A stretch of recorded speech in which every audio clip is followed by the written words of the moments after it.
வணக்கம். காலநேர பிரதான செய்திகளுடன் நான் குணம் துஷ்யந்தன். அரசு வைத்திய அதிகாரிகள் சங்கம் பணிப்புறக்கணிப்பை தற்காலிகமாக கைவிட தீர்மானித்துள்ளது. அரசு வைத்திய அதிகாரிகள் சங்கம் முன்னெடுத்து வந்த பணிப்புறக்கணிப்பை தற்காலிகமாக கைவிட தீர்மானித்துள்ளது. இதற்கமைய இன்று காலை 8 மணியுடன் பணிப்புறக்கணிப்பு நிறைவுக்கு வருவதாக அரசு வைத்திய அதிகாரிகள் சங்கம் அறிவித்துள்ளது. தமது பிரச்சினைகளுக்கு தீர்வு காணும் நோக்கில் சுகாதார அமைச்சருடன் கலந்துரையாடுவதற்கான சந்தர்ப்பத்தை ஏற்படுத்துமாறு அந்த சங்கம் கோரியிருந்தது. இந்நிலையில் எதிர்வரும் வியாழக்கிழமை பேச்சுவார்த்தை ஒன்றினை நடாத்துவதற்கு தாம் தயாராக இருப்பதாக சுகாதார அமைச்சர் வைத்தியர் நலிந்த ஜெயதிச அறிவித்துள்ளார். உலக சுகாதார அமைப்பின் மாநாடு ஒன்றில் கலந்து கொள்வதற்காக தாம் இந்தியா புறப்பட உள்ளதாகவும் மீண்டும் நாடு திரும்பியதும் குறித்த பேச்சுவார்த்தையை நடாத்துவதற்கு எதிர்பார்ப்பதாகவும் சுகாதார அமைச்சர் தெரிவித்தார். இதனையடுத்து தமது சங்கம் முன்னெடுத்து வந்த பணிப்புறக்கணிப்பை தற்காலிகமாக கைவிடுவதற்கு தீர்மானித்துள்ளதாக அரசு வைத்திய அதிகாரிகள் சங்கம் குறிப்பிட்டுள்ளது.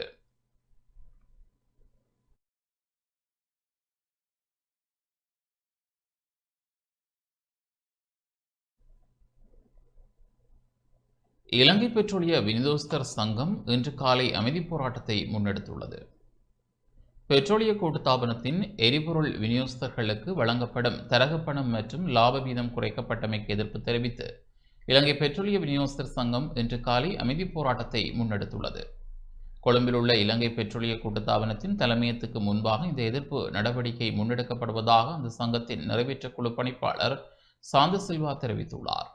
தமக்கு வழங்கப்பட்டு வந்த 3% தரகப்பணம் தற்போது 1.5% குறைக்கப்பட்டுள்ளது. அதேவேளை தனியார் விநியோகஸ்தர்களுக்கு வழங்கப்படும் 6% லாப வீதத்தில் எவ்வித மாற்றமும் செய்யப்படவில்லை என விநியோகஸ்தர்கள் அதிருப்தி வெளியிட்டுள்ளனர்.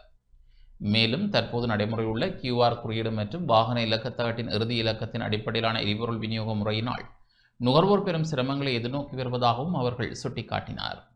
இதுகுறித்து கருத்து வெளியிட்டுள்ள பெட்ரோலிய கூட்டுத்தாபனத்தின் முகாமைத்துவ பணிப்பாளர் மயூத நேத்திகுமார தரகப்பணம் தொடர்பான சர்ச்சை குறித்து சட்ட நடவடிக்கைகள் முன்னெடுக்கப்பட்டு வருவதாகவும் இது தொடர்பான மேலதிக விவரங்கள் இன்று நீதிமன்றில் சமர்ப்பிக்கப்படும் என்றும் தெரிவித்துள்ளார்.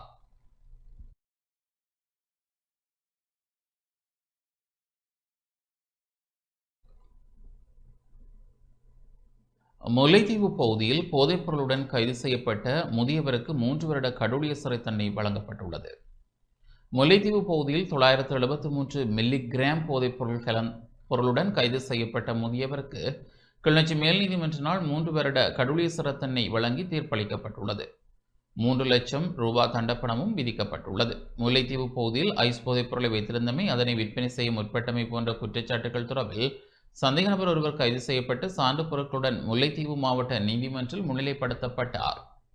தொடர்ந்து குறித்த வழக்கானது ஆரம்பத்தில் வவுனியா மேல் நீதிமன்றத்திலும் பின்னர் கிளிநொச்சி மேல் நீதிமன்ற நடவடிக்கைகள் ஆரம்பிக்கப்பட்ட நிலையில் சட்டமாதிபர் திணைக்களத்தினால் கிளிநொச்சி மேல் நீதிமன்றத்தில் விசாரணை முன்னெடுக்கப்பட்டிருந்தன. குறித்த வழக்கின் விசாரணைகள் நிறைவு பெற்றுள்ள நிலையில் குறித்த வழக்கு கிளிநொச்சி மேல் நீதிமன்ற நீதிபதி AG அலெக்ஸ் ராஜா முன்னிலையில் தீர்ப்புக்காக எடுத்துக் கொள்ளப்பட்டதுடன் சட்டமாதிபர் திணைக்களத்தின் சார்பில் அரசு சட்டவாதியான S அர்ஜுன்குமார் ஆஜராகியிருந்தார். இதன்போது குறித்த குற்றவாளி முற்குற்றம் எதனையும் கொண்டிருக்காமை, அவரது வயது முதுமை என்பவற்றை கவனத்தில் எடுத்து மற்றும் முதலாவது குற்றச்சாட்டுக்கு 3 ஆண்டு கால கடூழிய சிறை தண்டனையும் 3 லட்சம் ரூபாய் தண்டப்பணமும் விதித்ததுடன் 2வது குற்றச்சாட்டுக்கு 3 ஆண்டுகால கடூழிய சிறை தண்டனை விதித்தது. இரு கடூழிய சிறை தண்டனைகளையும் ஏக காலத்தில் அனுபவிக்குமாறும் தீர்ப்பு வழங்கப்பட்டுள்ளது.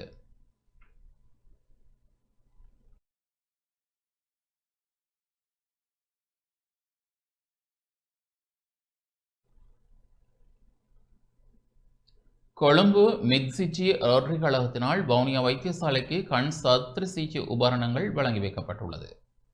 கொழும்பு மிட்சிச்சி ரோட்டரி கழகத்தினால் வவுனியா வைத்தியசாலைக்கு கண் சத்திர சிகிச்சை உபகரணம் வழங்கி வைக்கும் நிகழ்வு நேற்று இடம்பெற்றது. சுமார் 47 மில்லியன் ரூபாய் பெறுமதியான கண் சத்திர சிகிச்சை உபகரணம் வைத்தியர் ரோட்டேரியன் தானா சத்தியமூர்த்தி முன்னிலையில் வவுனியா மாவட்ட வைத்தியசாலை பணிப்பாளரிடம் வழங்கி வைக்கப்பட்டது. ஆஸ்திரேலிய மெடிக்கல் எய்ட் ஃபவுண்டேஷன் மற்றும் கொழும்பு மிட்சிச்சி ரோட்டரி கழகத்தினர் இணைந்து கண் சத்திர சிகிச்சை உபகரணத்தை வழங்கி வைத்தனர். வவுனியா வைத்தியசாலை பொதுநோக்கு மண்டபத்தில் இடம்பெற்ற இந்நிகழ்வில் ரோட்டரி கழகத்தின் மலேசியா மாவட்ட ஆளுநர், இலங்கைக்கான ரோட்டரி கழக மாவட்ட ஆளுநர் மற்றும் மலேசியா ரோட்டரி கழக உறுப்பினர்கள், கொழும்பு ரோட்டரி கழகத்தின் தலைவர் உட்பட ஏனைய கழக உறுப்பினர்கள் என பலரும் கலந்து கொண்டனர்.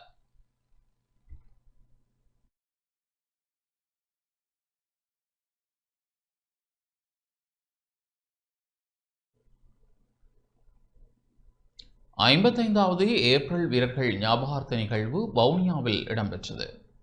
55வது ஏப்ரல் வீரர்கள் ஞாபகார்த்த நிகழ்வு நேற்று வவுனியா ஹரோபத்தான வீதியில் அமைந்துள்ள தனியார் மண்டபத்தில் இடம்பெற்றது. மக்கள் விடுதலை முன்னணியின் பொது செயலாளர் டில்வின் சில்வா தலைமையில் குறித்த நிகழ்வு இடம்பெற்றது. இதன்போது 1971 ஏப்ரல் 5 அன்று ஜேவிபியின் தலைவர் ரோஹண விஜயவீர மற்றும் உயிரிழந்த ஏனைய கட்சி உறுப்பினர்களுக்கு மலரஞ்சலி செலுத்தப்பட்டது.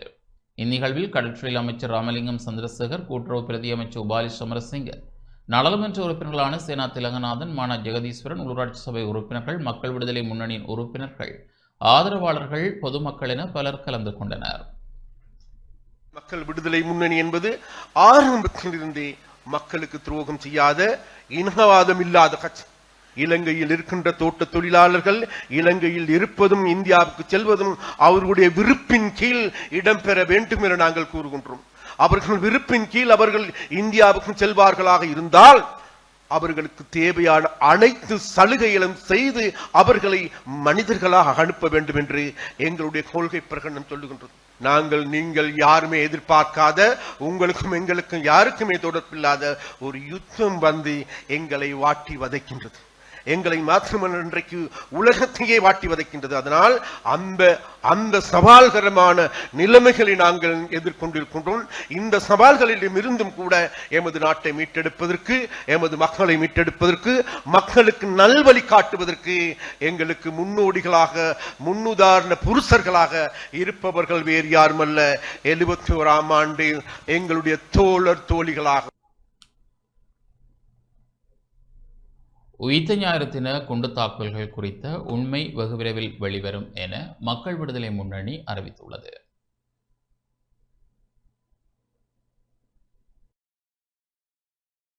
ගොඩක් අපට භෞතික සම්පත් තිබුණේ නැහැ. රට හඳුනන අය කවුරුවත් හිටියේ නැහැ. අපේ පක්ෂ නිර්මාණය කරන්න ආපු කවුරුවක්වත් ජනතා විමුක්ති நாட்டை வங்குரோத்து நிலைக்கு தள்ளியவர்கள் இன்று பொருளாதார மேம்பாடு பற்றி பேசுகின்றார்கள். பொருளாதார பாதிப்பிலிருந்து மீள்வதற்கு கடுமையாக செயற்பட வேண்டும். அனைவரும் அதற்கு அர்ப்பணிப்புடன் செயற்பட வேண்டும். நாட்டை வங்குரோத்து நிலைக்கு தள்ளிய எதிர்க்கட்சியினர் இன்று அரசாங்கத்துக்கு எதிராக ஒன்றிணைந்துள்ளார்கள். இன்று தூய்மையானவர்களைப் போன்று ஊழலுக்கு எதிராக பேசுகின்றார்கள். ஒரு குடும்பத்தின் ஊழல் மோசடியால் நாடு வங்குரோத்து நிலையடைந்தது என்பதை உயர்நீதிமன்றம் தெளிவாக அறிவித்துள்ளது. இதன் பின்னரும் அவர்கள் ஊழல் பற்றி பேசுவது ஆச்சரியமாக உள்ளது. நடப்பு உலகளாவிய நிலவரங்கள் தொடர்பில் விசேட கவனம் செலுத்த வேண்டும். மத்திய கிழக்கின் மோதல் நிலைமையை அரசாங்கம் என்ற ரீதியில் எம்மால் கட்டுப்படுத்த முடியாது. அந்த மோதல்களால் ஏற்படும் நெருக்கடிகளை முகாமைத்துவம் செய்வதற்கு கூடிய அவதாரம் செலுத்த வேண்டும். எரிபொருள் தட்டுப்பாட்டை முகாமைத்துவம் செய்வதற்குரிய நடவடிக்கைகள் தற்போது எடுக்கப்பட்டுள்ளன. உலகளாவிய ரீதியில் எரிபொருள் விநியோகத்தில் தட்டுப்பாடு ஏற்பட்டுள்ள நிலையில் மக்கள் கூட்டு பொறுப்புடன் செயற்பட வேண்டும். நெருக்கடி நிலைமையின் போது எரிபொருளை பதுக்கி வைத்து அவற்றை அதிக விலைக்கு விற்று பயனடைய வேண்டும் என்று நினைப்பது முற்றிலும் தவறானது. நாடு என்ற ரீதியில் மாற்றமடைய வேண்டுமாயின் தனிநபரின் செயற்பாடுகள் மற்றும் சிந்தனைகளில் மாற்றம் ஏற்பட வேண்டும். அனைத்தையும் எதிர்க்கும் எதிர்க்கட்சியினர் தான் இன்றி உள்ளார்கள். உலகில் வேறெந்த நாடுகளிலும் இவ்வாறானதொரு எதிர்க்கட்சிகள் இல்லை. நாட்டை அழித்தாவது ஆட்சியை கைப்பற்றவே நினைக்கின்றார்கள். பொய்யான குற்றச்சாட்டுகளை தினசரி முன்வைக்கின்றார்கள். ஏப்ரல் மாதத்துக்கு பின்னர் அரசாங்கம் நெருக்கடிக்குள்ளாகும், மக்கள் வீதிக்கு இறங்குவார்கள் என்று குறிப்பிட்டுள்ளார்கள். இந்த மாதத்தில் அவர்களின் எண்ணம் நிறைவேறுமா என்பதை நானும் பார்த்து கொண்டிருக்கின்றேன். அரசாங்கத்துக்கு எதிராக மக்கள் வீதிக்கு இறங்க மாட்டார்கள். மாறாக அரசாங்கத்தை பாதுகாக்கவே வீதிக்கு இறங்குவார்கள். மத்திய கிழக்கின் மோதல் நிலைமையால் மக்களின் இயல்பு வாழ்க்கை பாதிக்கப்பட்டுள்ளது என்பதை நாங்கள் நன்கு அறிவோம். நெருக்கடி நிலைமையை முகாமைத்துவம் செய்வதற்குரிய நடவடிக்கைகளை முன்னெடுத்துள்ளோம். மக்களை நெருக்கடிக்குள்ளாக்கி அதில் சுகபோகமாக வாழும் மனநிலை அரசாங்கத்தில் எவருக்கும் இல்லை. ஏனெனில் இது மக்களாட்சி அரசாங்கம். உயிர்த்த ஞாயிறு தின குண்டு தாக்குதல் சம்பவம் பற்றி முழுமையான விசாரணைகள் முன்னெடுக்கப்பட்டுள்ள நிலையில் ஒரு சில பிரதான சூத்திரதாரி யார் என்பது பற்றி நூல் வெளியிடுகின்றார்கள். நூல் வெளியீட்டு நிகழ்வுக்கு பல பிரதான சூத்திரதாரிகள் சென்றிருக்கின்றார்கள். உண்மை வெகு விரைவில் வெளிவரும். ஆகவே கலக்கமடைய தேவையில்லை. அரசாங்கத்தின் மீது திட்டமிட்ட வகையில் குற்றச்சாட்டுகள், விமர்சனங்கள் முன்வைக்கப்படுகின்றன. இவற்றுக்கு நாங்கள் ஒருபோதும் பலவீனம் அடைய மாட்டோம். ஏனெனில் பல ஆண்டு காலமாக நாங்கள் இவ்வாறான விமர்சனங்களுக்கு முகம் கொடுத்துள்ளோம்.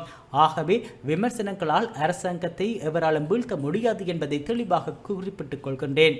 அனைத்து இன மக்களையும் ஒன்றிணைத்து அரசாங்கத்தை உருவாக்கியுள்ளோம். நாட்டின் அடிப்படை பிரச்சனைகளுக்கு நாங்கள் தீர்வு பெற்றுக் கொடுப்போம். කාල් මාක්ස් සහ එන්ගල්ස් දෙන්නා ලියපු කොමියුනිස්ට් පක්ෂයේ ප්‍රකාශනය කියන එකේ අපේ සමහර සතුරු කියවලා ඇති. ඒකේ තියෙනවා මෙන්න මෙහෙම. මාක්ස් කියනවා මෙතෙක් පැවතුණු සමාජයන්ගේ ඉතිහාසය වූ කලේ පන්ති සටන්වල ඉතිහාසයයි කියලා. ඒ කියන්නේ ලිඛිත ඉතිහාසය පිළිබඳ. මෙතෙක් ලෝකේ පැවතිච්ච ලිඛිත ඉතිහාසය කියලා කියන්නේ මොකද්ද? පන්ති සටන්වල ඉතිහාසයක්. லிட்ரோ சமையல் எரிவாயு கொள்கலன்களின் விலை அதிகரிக்கப்பட்டுள்ளது. நேற்று நள்ளிரவு முதல் அமுலாகும் வகையில் லிட்ரோ சமையல் எரிவாயு கொள்கலனின் விலை அதிகரிக்கப்பட்டுள்ளதாக அந்த நிறுவனத்தின் தலைவர் தெரிவித்துள்ளார். இதன்படி 12.5 கிலோகிராம் நிறையுடைய சமையல் எரிவாயு கொள்கலனின் விலை 775 ரூபாவால் அதிகரிக்கப்பட்டுள்ளது. இதற்கமைய அதன் புதிய விலை 4765 ரூபாயாகும். 5 கிலோகிராம் நிறையுடைய சமையல் எரிவாயு கொள்கலனின் விலை 308 ரூபாவால் அதிகரிக்கப்பட்டுள்ளது. அதன் புதிய விலை 1910 ரூபாயாகும். 2.3 கிலோகிராம் நிறையுடைய சமையல் எரிவாயு கொள்கலனின் விலை 140 ரூபாவால் அதிகரிக்கப்பட்டுள்ளது. இதன்படி அதன் புதிய விலை 890 ரூபாயாகும். இதேவேளை லாப் சமையல் எரிவாயு கொள்கலன்களின் விலை அதிகரிக்கப்பட்டுள்ளதாக அந்த நிறுவனம் அறிவித்துள்ளது. இதன்படி 12.5 கிலோகிராம் நிறையுடைய லாப் சமையல் எரிவாயு கொள்கலனின் விலை 1070 ரூபாவால் அதிகரிக்கப்பட்டுள்ளது. இதற்கமைய அதன் புதிய விலை 5700 ரூபாயாகும். அதே நேரத்தில் 5 கிலோகிராம் நிறையுடைய லாப் சமையல் எரிவாயு கொள்கலனின் விலை 418 ரூபாவால் அதிகரிக்கப்பட்டுள்ளது. அதன் புதிய விலை 2280 ரூபாயாகும்.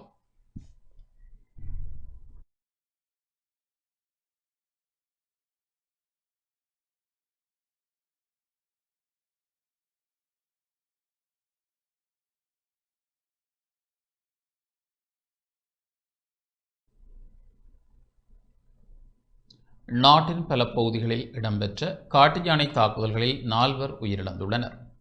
நாட்டின் பல பகுதிகளில் இடம்பெற்ற காட்டு யானை தாக்குதல்களில் 4 பேர் உயிரிழந்துள்ளனர். எப்பாவல்ல கிலே அமனுகலே பகுதியில் இடம்பெற்ற காட்டு யானை தாக்குதலில் 2 உயிரிழந்தனர். அத்துடன் ஹரிஹஸ்வெவ பகுதியிலும் யானை தாக்குதலுக்குள்ளாகி 1 உயிரிழந்துள்ளதாக தெரிவிக்கப்படுகின்றது. இதேவேளை கனமல்வில்ல கம்பேகமோ பகுதியில் இடம்பெற்ற மற்றொரு காட்டு யானை தாக்குதலில் 1 உயிரிழந்துள்ளார்.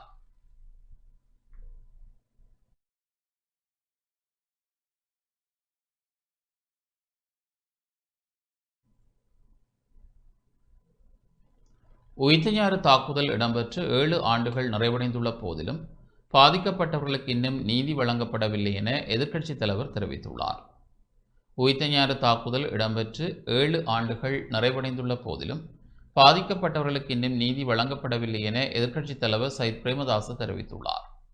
உயிர்த்தஞாறு என்பது நம்பிக்கை மற்றும் புதிய ஆரம்பங்களை குறிக்கும் ஒரு புனித நாள் என்ற போதிலும் 2019ஆம் ஆண்டு தேவாலயங்கள் மற்றும் ஹோட்டல்களை இலக்கு வைத்து நடாத்தப்பட்ட தற்கொலை குண்டு தாக்குதல்களின் வடுக்கள் இன்னும் மாறவில்லை என அவர் குறிப்பிட்டுள்ளார். இந்த கொடூர தாக்குதலில் உயிரிழந்தோர், காயமடைந்தோர் மற்றும் பாதிக்கப்பட்டவர்களுக்கு நீதி வழங்க வேண்டியது ஒரு நாட்டின் அடிப்படை பொறுப்பாகும். எனினும் கடந்த கால மற்றும் தற்போதைய அரசாங்கங்கள் இந்த விவகாரத்தில் பொறுப்பு கூற தவறிவிட்டன என்பது ஒரு தேசிய தோல்வி என அவர் விமர்சித்துள்ளார். உண்மையை கண்டறிவதும் நீதியை நிலைநாட்டுவதும் தவிர்க்க முடியாத ஒன்று என குறிப்பிட்டுள்ள எதிர்க்கட்சித் தலைவர் சட்டத்தின் ஆட்சி மற்றும் வெளிப்படைத்தன்மையை உறுதிப்படுத்துவதன் மூலமே இதனை அடைய முடியும் என வலியுறுத்தியுள்ளார். இவ்வாறானதொரு துயரம் மீண்டும் நிகழாதிருப்பதை உறுதி செய்ய அனைத்து இன மற்றும் மதங்களுக்கு இடையில் நம்பிக்கையையும் சமாதானத்தையும் கட்டியெழுப்புவது அவசியம் என்றும் அவர் தனது செய்தியில் மேலும் தெரிவித்துள்ளார்.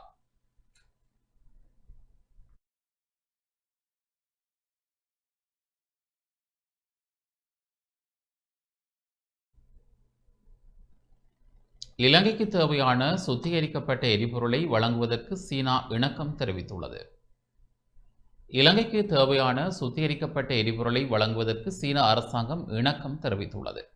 எரிபொருள் விநியோகிக்கப்பட வேண்டிய திகதிகள் மற்றும் அதன் அளவு குறித்த விரிவான பேச்சுவார்த்தைகள் தற்போது முன்னெடுக்கப்பட்டு வருவதாக இலங்கை பெட்ரோலிய கூட்டுத்தாபனம் தெரிவித்துள்ளது.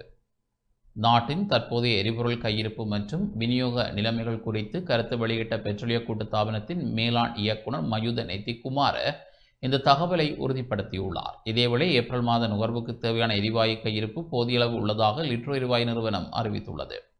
இம்மாத தேவைக்காக 14,900 மெட்ரிக் டன் எரிவாயு ஏற்கனவே கிடைக்கப் பெற்றுள்ளதுடன் மேலும் 23,100 மெட்ரிக் டன் எரிவாயு இம்மாத இறுதியில் பெற்றுக்கொள்ள திட்டமிடப்பட்டுள்ளது. அத்துடன் எஞ்சிய தேவைகளுக்காக மாலத்தீவு கடற்பரப்பில் போதிய அளவு கையிருப்புகள் தயார் நிலையில் உள்ளதாகவும் மே மாத தொடக்கத்திற்குள் மேலும் 2 கப்பல்கள் எரிவாயுடன் நாட்டை வந்தடையும் என்றும் லிட்ரோ நிறுவனம் மேலதிகமாக தெரிவித்துள்ளது.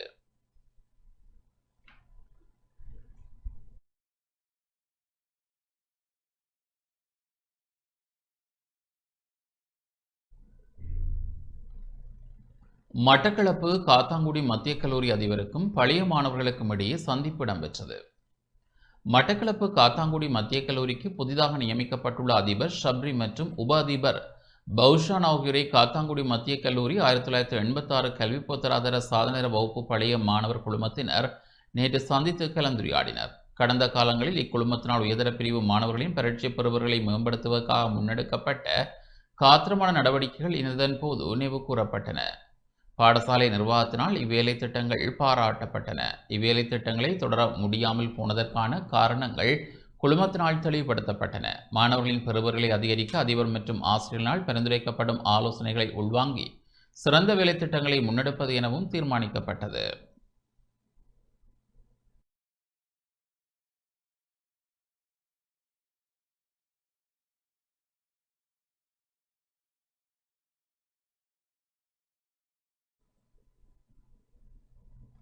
தொடர்வது வெளிநாட்டுச் செய்திகள்.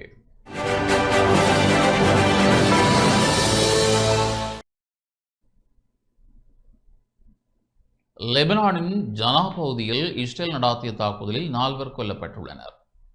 லெபனான் தலைநகர் பெய்ரூட்டின் தெற்கு பகுதியில் உள்ள ஜனா பகுதியில் இஸ்ரேல் நடாத்திய தாக்குதலில் 4 கொல்லப்பட்டுள்ளதாக லெபனானின் அரச தேசிய செய்தி நிறுவனம் தெரிவித்துள்ளது.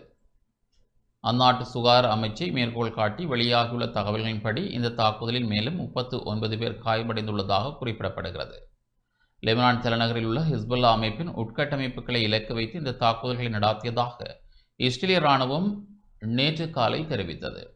இந்த நேற்று மேற்கொள்ளப்பட்ட தொடர் தாக்குதல்களை அடுத்து தெற்கு பெய்ரூட் பகுதியிலிருந்து புகைமூட்டம் எழுவதை அங்கிருந்து வெளியாகியுள்ள புகைப்படங்கள் உறுதிப்படுத்தியுள்ளன.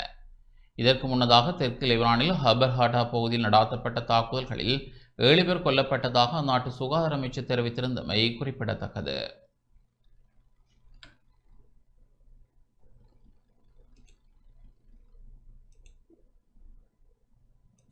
இத்துடன் இந்த செய்திகள் நிறைவு பெறுகின்றன. தொடர்ந்து நமது நிகழ்ச்சிகளுடன் இணைந்திருங்கள். வணக்கம்.